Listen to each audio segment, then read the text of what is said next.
तो hello family, कैसे हो आप सब? बढ़िया एकदम। तो तिरंगा की ऑडियो लाइब्रेरी नंबर 5 में आपका स्वागत है। तो हम लोगों ने अपना जहाँ तक कंप्लीट किया था एक बार पहले बहुत स्पीड में उसको रिकैप करेंगे, फिर उसके बाद जहाँ से करना है वहाँ से स्टार्ट करेंगे। सबसे पहले हम लोगों ने पढ़ा था पहला चैप्टर शास्त्रीय नृत्य। सबसे पहला उल्लेख शास्त्रीय नृत्य का नाच शास्त्र, भरत मुनि, फिफ्थ वेद, संगीतकार रत्न ग्रंथ, सारंगदेव। भारत में कुल कितने क्लासिकल डांस है? टोटल 8 हैं। भरतनाट्यम, कुचिपुड़ी, कथकली, मोहिनीअट्टम, ओडिशी, मणिपुरी, कथक, सतारिया। भारत में कुल कितने शास्त्रीय नृत्य हैं? By the ministry of culture तो 9, जो कि 6 अभी ऐड हुई है। क्लासिकल और फोक में क्या डिफरेंस है? क्लासिकल इसका उल्लेख शास्त्रों में है, शरीर का संचालन लयबद्ध होता है। और लोक नृत्य मतलब फोक डांस क्या है? फोक डांस ये है कि जो मतलब कि स्थान विशेष के लिए। उसके बाद नाट्य शास्त्र में 8 प्रकार का रस मिलता है। श्रृंगार रस और आपका श्रृंगार रस, फिर उसके बाद वीर रस, भय रस, करुण रस, गृणा रस, आश्चर्य रस, रौद्र रस, विनोद रस। अब 8 हम लोग शास्त्रीय नृत्य के बारे में पढ़े थे। उसके बाद भरतनाट्यम था, और भरतनाट्यम के बाद कुचिपुड़ी। भरतनाट्यम साउथ का है, और ये हमारा याद रखना तमिलनाडु का है। भरतनाट्यम के डांस के गुरु कॉल्ड एज नट्टुवनार। प्रमुख विशेषता भरतनाट्यम की, ये 3 अंगुलियों में ओम बनाता है। इसके कुछ डांसर्स हैं जो कि हैं रुक्मणी देव अरुणडेल, और भी हैं, और यामिनी कृष्णमूर्ति, जिन्हें भरतनाट्यम प्लस कुचिपुड़ी दोनों आता है। और रुक्मणी देवी रुंडेल को 1956 में पद्म भूषण मिला था, और 1936 में इन्होंने कला क्षेत्र की स्थापना भी किया था। ठीक है। और उसके बाद यामिनी कृष्णमूर्ति भरतनाट्यम कुचिपुड़ी दोनों की थी। इनको 2016 में पद्म भूषण मिला था। T Balakrishnan queen of Bharatanatyam कहा जाता है। सोनलाल सिंह भरतनाट्यम प्लस ओडिशी दोनों। फिर कुचिपुड़ी मतलब थाल, आंध्र प्रदेश का डांस था। ठीक है। और ये हमारा आंध्र प्रदेश का, और इसके कुछ डांसर्स हैं जो कि हैं जलचित्र नृत्य। कुचिपुड़ी नृत्य के दौरान नृत्य करने पर पैर के अंगूठे से थाल या जमीन के नीचे उकेरते हैं। यामिनी कृष्णमूर्ति, राधा रेड्डी, शोभा नायडू, राजा रेड्डी, यामिनी देवी रागिनी देवी, और फिर उसके बाद मौधवी मृदुगुल और पद्मा रेड्डी और वेदांत सत्यनारायण शर्मा। ठीक है। ये कुचिपुड़ी का हो गया। कथकली में आ जाओ। अच्छाई पर बुराई की जीत, अच्छाई की बुराई पर जीत, और राज्य केरल, और रामायण कहानी ब्राह्मणाट्यम, महाभारत कहानी कृष्णाट्यम, दोनों मिला दो। कथकली आंखें एंड भौहों के संचालन, रंग हरा लाल काला। तो हरा मतलब दिव्यता शालीनता अच्छाई जीत को दिखाता है, लाल दुष्टों के लिए एग्जाम्पल में रावण, काला राक्षस बुराई हार को दिखाता है। और रंग कैसे बनाते हैं? चावल को पीसकर मेकअप करते हैं। तांडव रूप होता है। इस डांस में अनिवार्य मुकुट किरीट कहा जाता है। शुरुआत में only mail, but now male and female दोनों इंपॉर्टेंट डांसर्स हैं। नारायण मेनन पुनर्जीवित किए थे इस डांस को। कृष्ण कुहरी गोपीनाथ, गुरु गोपीनाथ, रीता गांगुली, मृणालिनी साराभाई, ये कथकली और भरतनाट्यम दोनों। कृष्ण नायर, मिलेनी सेल्वी इटली की, शांताराव और गुरुकुंज कुरू। उसके बाद मोहिनीअट्टम थर्ड वाला। मोहिनीअट्टम केरल का है। यहाँ पर केवल ये महिला करती हैं। भगवान विष्णु के मोहिनी रूप को धारण करके भस्मासुर का वध वाला है। श्वेत साड़ी यूज करती हैं। लास्ट रूप होता है सुंदरता, कोमलता, मधुरता को दिखाती हैं। और पंजों पर नृत्य होता है। इसके कुछ डांसर है। कल्याणी कुट्टी अम्मा, mother of Mohiniyattam, documentary movie भी बनी है। श्रीदेवी, हेमा मालिनी, जयप्रभा, कलामंडम क्षेत्रवती, क्षेमवती, भारती शिवाजी, सुनंदा नायर और कनक रेले। निधन भी हुआ इनका। ओडिशी नृत्य में आ जाओ। मंदिर में होने वाला नृत्य, देवदासी ईश्वर को आराध्या मानने वाला। इसका पहला साक्ष्य उदयगिरी गुफा उड़ीसा में मिला है, और ये कोणार्क मंदिर सूर्य का मंदिर में है उड़ीसा में। और किसने बनवाया? कलिंग नरेश खारवेल ने। त्रिभुंग मुद्रा होती, शरीर पर 3 कर्व बनाया जाता है। और इसके मेन डांसर है सोनल मानसिंह, पद्म भूषण 2003 में। संयुक्त पाणिग्रह गुरु पंकज चरण दास, इंद्राणी, चार्ल्स फैब्री, ये डांसर अंतर्राष्ट्रीय के हैं। अब उसके बाद आते हैं मणिपुर नृत्य। मणिपुर में पूर्णतः भक्ति में लीन नृत्य। राधा कृष्ण प्रमुख किरदार, रासलीला, राधा कृष्ण सामूहिक नृत्य, संकीर्तन। राधा की वेशभूषा कठोर घाघरा घूंघट, और कृष्ण की वेशभूषा धोती मोरपंखी। प्रमुख कलाकार गुरु बिपिन सिंह, चारू माथुर और एल विनोद देवी और बिंबावती। उसके बाद राजकुमार सिंह जीत। किस डांस में? पुंग, ढोल, चोलम अनिवार्य है। मणिपुर नृत्य में मणिपुरी डांस के पार्ट, रासलीला, राधा कृष्णा, घंटा, मार्शल आर्ट। कथक में अर्थ कथिका कथा। नॉर्थ इंडिया में लखनऊ, जयपुर और बनारस का रानी। पुरुष में केवल धोती पहनते, महिला का साड़ी या लहंगा। विशेषता पद संचालन, गोल गोल घूमना, बिना घुटने को मोड़े। इसमें घुंघरू अनिवार्य होता है। प्रमुख कलाकार कालका प्रसाद पुनर्जीवित किए थे। पंडित बिरजू महाराज, कालका बिंदादीन घराना, लखनऊ। पद्म भूषण इनको मिला था 1986 में। 2022 में डांस का पुरस्कार मिला था। बाकी कॉपी में है। एक मात्र शास्त्रीय नृत्य कथक है जिसमें मुस्लिम संस्कृति का यूज हुआ है।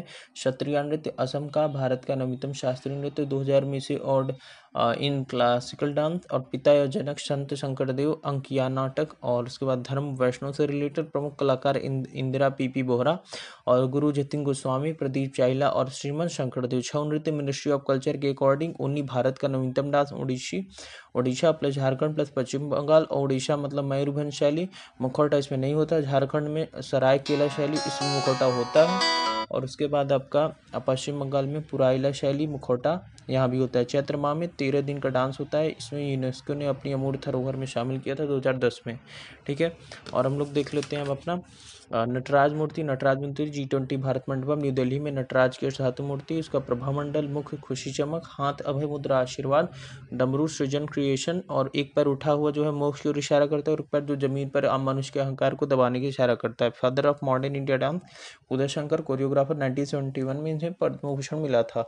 उसके बाद हम लोग अगला चैप्टर अपना पढ़े थे, कौन सा अगला चैप्टर हम लोग पढ़े थे तिरंगा बैच का 3rd पेज, जो कि सांस्कृतिक भाषा। भाषा एक मूल शब्द है जो कि हमें अभिव्यक्त करने के लिए है। संवैधानिक प्रावधान में शेड्यूल 8 में है भाषा।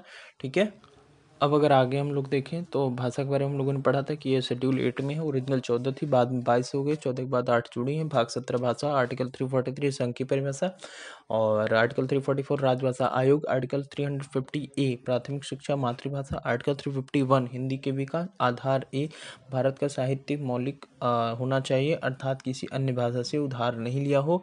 हिंदी शास्त्रीय भाषा नहीं है, उत्पत्ति बाय संस्कृत। बी भाषा का इतिहास 1500 से 2000 वर्ष पुराना हो। सी मूल्यवान विरासत हो। कौन सी लैंग्वेज भारत की क्लासिकल लैंग्वेज होगी, यह कौन तय करेगा। मिनिस्ट्री ऑफ कल्चर 5/2014 से संस्कृति मंत्रालय द्वारा शास्त्रीय भाषा का आधार प्रस्तुत किया गया, जो मैंने ABC आपको बताया। उसके बाद प्रेजेंट में टोटल शास्त्रीय भाषा 9 हो गई हैं, क्योंकि 6 थी पहले, 3 और ऐड हुई हैं, जो कि पाली, प्राकृतिक और फारसी। और वर्तमान में शास्त्रीय भाषा 5th 2013 मलयालम केरल, 6th 2014 में उड़िया ओडिसी, पहला 2004 में आपका तमिल सबसे पुरानी, 2nd 2005 में संस्कृत, 3rd 2008 में तेलुगु और 4th आपके 2008 में कन्नड़। ठीक है, टोटल ये 6 थी, लेकिन 3 और ऐड हुई हैं, जो कि मैंने आपको अभी बताया कौन कौन, पाली, प्राकृतिक और फारसी। उसके बाद ट्रिक मिल से तेल कमाऊ, मिल में तमिल, से मतलब संस्कृत और तेल मतलब तेलुगु, क से कन्नड़, मा से मलयालम, ऊ से उड़िया। ठीक है, यहाँ तक हम लोग का कंप्लीट हो गया। अब उसके बाद हम लोग अगला चैप्टर स्टार्ट किए थे विश्व धरोहर, जिसमें हमने बताया था विश्व धरोहर 1945 में स्थापना हुई थी यूनेस्को की। और यूनेस्को ने 1972 ईस्वी में विश्व धरोहर समिति बनाई फॉर विश्व के धरोहरों के संरक्षण के प्रयास के लिए कन्वेंशन हुआ। 18 अप्रैल को वर्ल्ड हेरिटेज डे मनाएंगे। और भारत का धरोहर में सबसे पहला टोटल वैसे 42 है, पहला एक मिश्रित है, 7 प्राकृतिक है और 34 कल्चरल है, मतलब सांस्कृतिक है। तो सबसे पहले हम लोग अजंता की गुफा देखे थे 1983 में, महाराष्ट्र औरंगाबाद, जिसका नाम अब संभाजी हो गया। रॉक कट केव है, रेड कलर का है, बहुत ज़्यादा ब्लू कलर इसमें नहीं है। टोटल 29 गुफाएं हैं और गुफाएं फ्रेस्को पेंटिंग के उदाहरण है, बौद्ध धर्म के लिए हैं। गुफा नंबर 16 में मरणासन राजकुमारी का चित्र है। गुफा नंबर 17 में चित्रशाला है। उसके बाद हम लोगों ने जस्ट उससे 100 किलोमीटर दूर एलोरा की गुफा महाराष्ट्र में ही है, अजंता से 100 किलोमीटर दूर, यूनेस्को में से 1983 में इसको भी जोड़ा गया था। टोटल यहाँ पर 34, उसमें से 29, यहाँ पर 34 थी।